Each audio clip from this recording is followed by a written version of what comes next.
আরে ভাই ফেলু, স্যার বারবার আমাদের পরীক্ষা নেয় কেন? একবার নিলেই তো হয়, সব টেনশন একেবারেই শেষ। ঠিকই বলেছিস গেটু, আমি তো এটাই বুঝি না যে আমরা বারবার ফেল করি, তাও স্যার আমাদের পরীক্ষা নেয় কেন? তোরা ফেল হবার জন্য তো ভয় পাচ্ছিস কেন বলতো? আমরা এখনো অনেক ছোট্ট।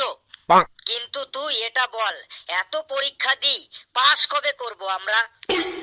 একটা কথা মনে রাখবি, কোন এক মহাপুরুষ বলেছিলেন, আজ করে जो কাল কর, কাল করে जो পরশো, ইতনা জলদি কিউ করে, উমর পরে হয় বর্ষ। কিন্তু আমি এটা ভেবে পাচ্ছি না, আমরা বারবার ফেল করছি কেন? কি কম আছে আমাদের মধ্যে? আমাদের মধ্যে তো কিছুই কম নেই, উপরওয়ালার দেওয়া সব কিছুই আছে আমাদের কাছে। বই আছে, খাতা আছে, কলম আছে, টাইম আছে, ভালো টিচার আছে, ভালো বন্ধু বান্ধব আছে। শুধু একটা জিনিসই কম আছে, সেটা হলো পড়াশোনা করার মতো মানসিকতা। সব থাকা সত্ত্বেও শুধু পড়াশোনা করার মনটাই নেই আমাদের। এই সবাই চুপ, স্যার আসছে।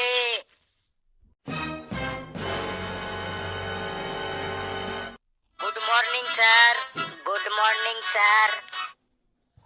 গুড মর্নিং, গুড মর্নিং আমার গুণধর ছাত্রছাত্রীরা, তোমরা সবাই বসে পড়ো। তোরা এতক্ষণ সবাই কি কথা বলা বলি করছিলি রে? কি বকবক করছিলি এতক্ষণ? স্যার, আমরা বকবক করছিলাম না, আমাদের মধ্যে কে ফার্স্ট হবে কে সেকেন্ড হবে এই নিয়ে আলোচনা করছিলাম আমরা। ফার্স্ট সেকেন্ডের আলোচনা করছিলি তাই না? তোরা কি আমাকে শেখাতে এসেছিস? তোদের মাস্টার আমি। স্যার, ওরা ফেল করার দিক থেকে কে ফার্স্ট হবে কে সেকেন্ড হবে এই নিয়ে আলোচনা করছিল। হাবলু, তুই বেশি কথা বলিস না, তুই চুপ কর, না হলে শেষে কিন্তু তোকে দেখে নেব। ঘেটু, তুই চুপ কর, না হলে তোকে এক্সাম হল থেকে সরাসরি অপারেশন হলে পাঠিয়ে দেবো কিন্তু। হ্যাঁ, তো আমার গুণধর ছাত্রছাত্রীরা, তোরা চুপচাপ শান্ত হয়ে বস। আর তোদের কাছে আমার লাস্ট ওয়ার্নিং হলো, যদি কারো কাছে কোনো টুকলি টুকলি থাকে বা টুকলি করার কোনো ইনস্ট্রুমেন্ট থাকে, যেমন চট্টি বই, মাইক্রো জেরক্স, হাতে লেখা টুকলি, মোবাইল, ক্যালকুলেটর, স্মার্টফোন থাকে, তাহলে আমার কাছে জমা করে যা। যদি পরীক্ষা চলাকালীন কারো কাছে কোনো টুকলি টুকলি বা টুকলি করার কোনো ইনস্ট্রুমেন্ট পাই, তাহলে তার পরীক্ষা একদম ক্যান্সেল করে দেবো, আর তাকে মেরে একদম সিঙ্গারা বানিয়ে ফেলবো। তার ভবিষ্যৎ একদম অন্ধকার হয়ে যাবে, যে তার বিয়েও হবে না।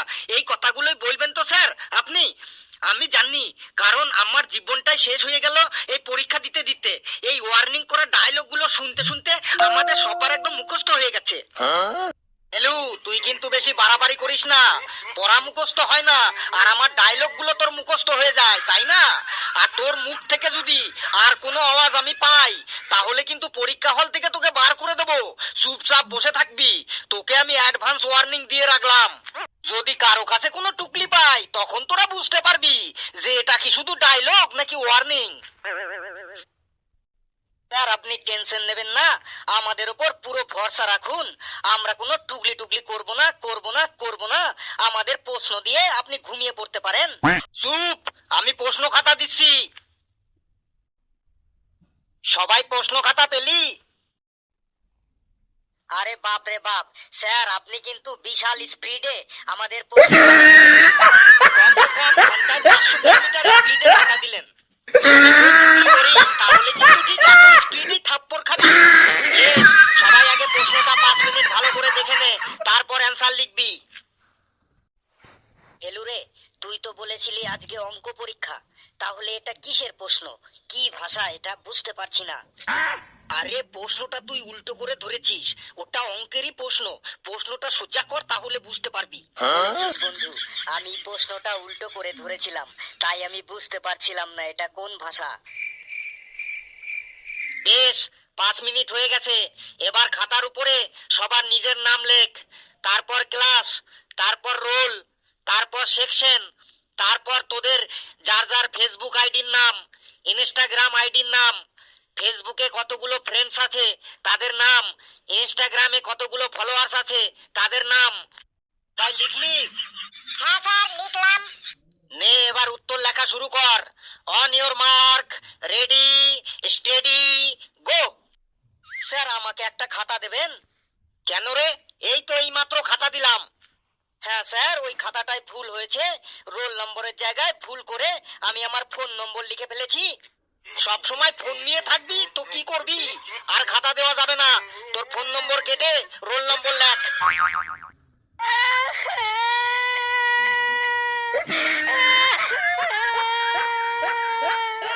কে রে? কে খাচ্ছে রে? স্যার লেবু খাচ্ছে। কি হলো রে লেবু? তোর আবার কি হলো? কি মনে পড়লো যে কাঁদছিস? স্যার কিচ্ছু মনে পড়ার জন্য কাঁদছে না, কিচ্ছু না মনে পড়ার জন্য কাঁদছে। জানতাম কোশ্চেন পেপার দেখলেই তোদের চোখ থেকে জল বেরিয়ে আসবে। কাঁদ, যে কেউ যত খুশি কাঁদতে পারিস কাঁদ। ইনস্ট্রাকশনে দেখ লেখা আছে কাদা অ্যালাউড আছে। যদি চাস তো পুরো 3 ঘন্টাই কাঁদতে পারিস, তাতে আমার কোনো প্রবলেম নেই। সারা বছর পড়বি না আর পরীক্ষা দিতে এসে কাঁদবি। এই লেবু, তুই কাঁদিস না বন্ধু। তুই তোর আশেপাশে সবাইকে দেখ, আমরাও সবাই ফেল করব, চিন্তা নেই। অন্তত আমাদের মুখের দিকে তাকিয়ে একটু আনন্দ কর, একটু হাস। এই হাবলু, একটু দেখা বন্ধু। ওই হাবলু, দেখা বন্ধু। না, দেখাবো না। কেন দেখাবি না বন্ধু? আমার দিদির বিয়েতে তোকে নিমন্ত্রণ করেছিলাম, মনে নেই? জীবনে প্রথম খাসির মাংস খেয়েছিলি আমাদের বাড়িতে। আবার আমার দাদুর বাৎসরিকে তোকে নিমন্ত্রণ করব। দেখা বন্ধু। না, যতই নিমন্ত্রণ করিস দেখাবো না। বন্ধুর জায়গায় বন্ধু আর পরীক্ষার জায়গায় পরীক্ষা। লেবু রে, আজ কোনো টুকলি টুকলি এনেছিস? এনেছি মানে একদম পকেটে গেঁথে এনেছি, কিন্তু একটাও প্রশ্নের সাথে মিলছে না। মিলছে না মানে? তুই কোন সাবজেক্টের টুকলি এনেছিস? কেন, ভৌত বিজ্ঞানের? আজ তো ভৌত বিজ্ঞান পরীক্ষাই বটে। না রে, আজ তো অঙ্ক পরীক্ষা। তাই তো ভাবছি, তখন থেকে টুকলিগুলা প্রশ্নের সাথে মিলাচ্ছি, কিন্তু একটাও প্রশ্নের সাথে মিলছে না কেন? এই সবাই চুপ। বলু রে বন্ধু, একটা বলে দে। কোনটা বলবো বল। আমার বাবা আমাকে 3টে আম দিল, 3টে আমি খেয়ে ফেললাম। তাহলে আমার কাছে আর কি পড়ে থাকবে? এটাও জানিস না? এটা একদম সহজ। তোর কাছে 3টে আমের আটি পড়ে থাকবে। বলু রে ভাই রে, আমাকে একটা বলে দে। কোনটা বলতে হবে তাড়াতাড়ি বল। পেদুর বয়স পেদুর ভাইয়ের বয়সের 3 গুণ। পেদুর ভাইয়ের বয়স যদি 5 বছর পরে 4 গুণ হয়, তাহলে পেদুর বর্তমান বয়স কত? লেখ, পেদুর বর্তমান বয়স 6 বছর। প্রশ্নটা তুই না বুঝেই এত তাড়াতাড়ি উত্তর দিলি কিভাবে? এতে বোঝাবুঝির কি আছে? গত পরশুদিন আমি পেদুর জন্মদিনে গেছিলাম। ওর বার্থডে কেকের উপর 6 লেখা ছিল। ঘেটু, এই ঘেটু, একটা বলে দে। কোনটা বলবো তাড়াতাড়ি বল।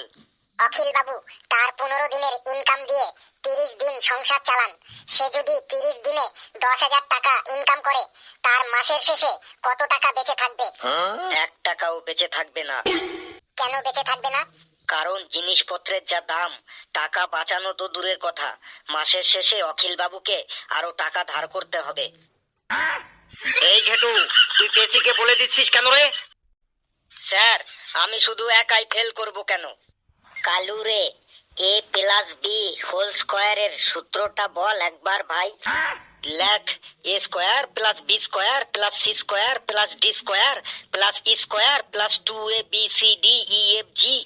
+e²+2abcdefghl। ফর্মুলাটা কি তুই নিজে বানাইলি? এটা তো কোনোদিনও শুনিনি। লিখতে হয় লেখ, না হলে আমাকে ডিস্টার্ব করিস না। রেগে যাচ্ছিস কেন? থ্যাংক ইউ ভাই, তোকে পরীক্ষার শেষে একটা আলুর চপ খাওয়ান দেব। ফেলু রে ভাই, উপপাদ্য কাকে বলে রে? লেখ, ভেজা পায়ে সিঁড়ি বেয়ে বেয়ে ছাদে ওঠার সময় সিঁড়িতে স্লিপ করে উল্টে পড়ে গেলে যে পাটা উপরে থাকে সে পাটাকেই উপপাদ্য বলে। মানে উপরের দিকে পা থাকে মানেই উপপাদ্য। থ্যাংক ইউ ভাই। ওই ফেলু ভাই, আমাকে একটা বলে দে। কোনটা বলতে হবে তাড়াতাড়ি বল। একটি বাদর যদি একটি তৈলাক্ত বাস বেয়ে 2 মিনিটে 8 মিটার ওঠে এবং পরবর্তী মিনিটে স্লিপ করে 2 মিটার নেমে পড়ে, তবে 32 মিটার উঁচু বাসের মাথায় উঠতে বাদরটির কত সময় লাগবে? একদম সহজ। 32 মিটার বাসের মাথায় উঠতে বাদরটি 2 মিনিট সময় লাগবে। কেন, কি করে এটা সম্ভব? কারণ আমি বাসটির মাথায় এক কাঠি পাক্কা কলা রেখে দেব, তাহলে বাদরটি ওই 32 মিটার বাসের মাথায় উঠতে 2 মিনিটও সময় লাগবে না। ফেলু, এই ফেলু, ফেলু ফেলু বলে চিৎকার না করে বল কি বলতে হবে। পাটিগণিত কাকে বলে একটু বলে দে ভাই। লেখ, যেসব এলাকায় ভালো পাটের চাষ হয় সেই সব এলাকার পাট গাছগুলো যখন বড় বড় হয় তখন ওই পাটের জমির মালিক মানে পাট চাষি ভাই ওই পাটের জমির পাশে দাঁড়িয়ে দাঁড়িয়ে মনে মনে যে অঙ্ক করে তাকেই পাটিগণিত বলে। যেমন উদাহরণ হলো, যদি 1 বিঘা জমির পাট কাটতে 10 জন মুনিশ লাগে বা লোক লাগে, তাহলে 10 বিঘা জমির পাট কাটতে কতজন মুনিশ বা লোক লাগবে, এটাই হলো পাটিগণিতের উদাহরণ। থ্যাংক ইউ ফেলু ভাই। এবার বল বীজগণিত কাকে বলে। লেখ, চাষি ভাইরা যখন জমিতে যে কোনো বীজ, যেমন ধানের বীজ, ডালের বীজ, পাটের বীজ, সর্ষের বীজ বুনতে বুনতে যে মনে মনে যে অঙ্ক করে তাকেই বলে বীজগণিত। এর উদাহরণ আমি পারবো না, তুই নিচে লিখে নে। Thank you so much Felu ভাই। আজ সন্ধ্যাবেলা তোকে মলিনের দোকান থেকে গরম গরম চিকেন পকোড়া খাইয়ে দেবো। এই চুপ, কথা বলিস না কেউ। স্যার, আমার লুজ সিট লাগবে। এই নে।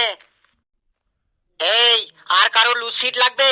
লুসিট লুসিট লুসিট লাগবে, লুসিট, গরম গরম লুসিট, ঠান্ডা ঠান্ডা লুসিট, লুসিট চাই লুসিট। ঘেটু লুসিট লাগবে, হেলু লুসিট লাগবে, কালু লুসিট লাগবে, পেজি তোর লুসিট লাগবে। না স্যার, মেন খাতাটাই লিখতে পারছি না, আবার লুজ সিট। ঘেটু অন্তত একটা নে লুসিট। না স্যার, আমাদের কারো লুজ সিট লাগবে না।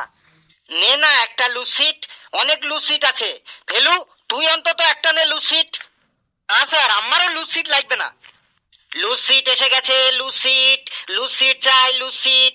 কালু তুই অন্তত একটা নে, চলে গেলে আর পাবি না গরম গরম লুসিট, ঠান্ডা ঠান্ডা লুসিট। কিরে কালু, অন্তত নে একটা লুসিট। স্যার দেখছেন তো কেউ লুজ সিট নেবে না, তাও আপনি কেন চেঁচাচ্ছেন? এতে আমাদের ডিস্টার্ব হচ্ছে। দেখছেন তো আমরা একটা অঙ্ক ঠিকঠাক করতে পারছি না, মেন খাতাটাই লিখতে পারছি না, তারপর আবার লুজ সিট নিয়ে কি করব? স্যার আমাদের ডিস্টার্ব না করে আপনি চুপচাপ বসুন আর আমাদের লিখতে দিন। ঠিক এই কথাটাই সারা বছর তোদের ক্লাস নেওয়ার সময় আমি বলি, পড়ানোর সময় আমাকে কেউ ডিস্টার্ব করিস না, আমাকে কেউ ডিস্টার্ব করিস না, মন দিয়ে শোন। তাহলে এবার বুঝতে পারছিস তো আমি যখন ক্লাস করি আর তোরা তখন ডিস্টার্ব করলে আমার কেমন লাগে? সারা বছর ক্লাস নেওয়ার সময় আমাকে ডিস্টার্ব করে এসেছিস, এবার দেখ মজাটা কি। ফেলু রে, এই ফেলু। ফেলু ফেলু না বলে বল কি বলতে হবে। সিঁড়ি ভাঙা অঙ্ক কাকে বলে একটু বলে দে ভাই। আমি আর বলতে পারবো না, তুই নিজে লেখ। প্লিজ ভাই, এটাই লাস্ট, একটু বল না ভাই সিঁড়ি ভাঙা অঙ্ক কাকে বলে। তোকে আজ বিকেলে নির্মলের দোকান থেকে লস্যি খাইয়ে দেবো। বল ভাই সিঁড়ি ভাঙা অঙ্ক কাকে বলে। লস্যি খাওয়াবি তো একদম পাক্কা? তোর দিব্যি দিয়ে বলছি, লস্যি আমি তোকে আজকে খাওয়াবোই, তুই তাড়াতাড়ি বল সিঁড়ি ভাঙা অঙ্ক কাকে বলে। লেখ, যদি কেউ ঘরের সিঁড়ি দিয়ে দোতলায় উঠতে উঠতে অঙ্ক করে আর তখনই যদি সে সিঁড়িতে স্লিপ করে পড়ে যায় আর তখন তার মনে সিঁড়ির ওপর একটা রাগ চলে আসে, তখন সে রাগের মাথায় হাতুড়ি দিয়ে এক হাত দিয়ে সিঁড়িটা ভাঙতে থাকে, আরেক হাত দিয়ে অঙ্ক করতে থাকে। এইভাবে সিঁড়ি ভাঙতে ভাঙতে অঙ্ক করাকে সিঁড়ি ভাঙা অঙ্ক বলে। তুই থাম ভাই, এবার আমি বুঝে গেছি তোকে। বাহ ফেলু বাহ, অঙ্কতে তোর যা জ্ঞান, তুই তো দেখছি এবার নতুন করে অঙ্কের বই লিখতে পারবি। এই সময় হয়ে গেছে, সবাই খাতা জমা দিয়ে দে।